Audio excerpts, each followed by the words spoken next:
Hello mga bok, i-represent ko lang mga bok ha. Palagi ko pong binabalik-balikan yung mga customers ko kasi mostly saan ba dapat itanim ang EV-ARC na langka sir? Mga ganito ganyan po ng mga katanungan.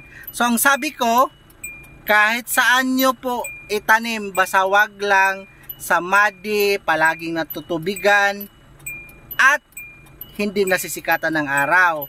So ito naman dito ngayon mga bok, yan sa harapan nyo, that is EV-ARC Sweet. Open area naman siya, only that ang mali lang po eto po mga bok ang mali lang po is malapit sa drainage o kanal. Kita nyo yan yung mga bok. So kita nyo po dito mga bok ngayon is tagtuyot, mahaba-haba po yung nasira na po yung roots niyan sa ilalim. So kita nyo mga bok naninilaw na. So I don't know kung masasave pa po yan mga bok So dito naman banda hanggang papunta doon, dandahanan ko lang mga bok kasi nagdadrive ako, hinintuan ko lang ito.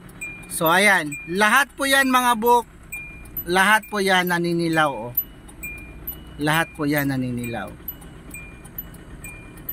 So dahil malapit po yan sa drainage actually malalaki na, lampas 4 years na yata to pero hindi pa nagbunga. At the same time nasa malapit yan sa drainage. So yan sana masave pa ito kasi tagtuyot ngayon. So most likely yung roots niyan wala na, nasira na. So sa ibabaw na lang, dry na. Ayan.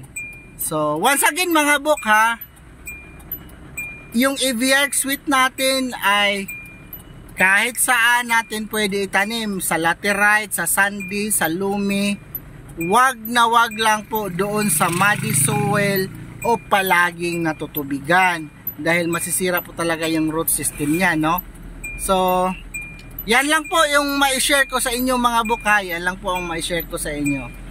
So I hope mapupulutan po ito ng aral sa ating mga mamimili at sa mga possible na farmer po ng EV-ARC Sweet. Okay?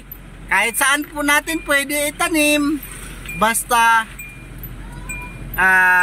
wag lang po sa muddy soil, sa palaging nababahaan o natutubigan, at saka sa shaded area. Okay? So salamat po mga bok.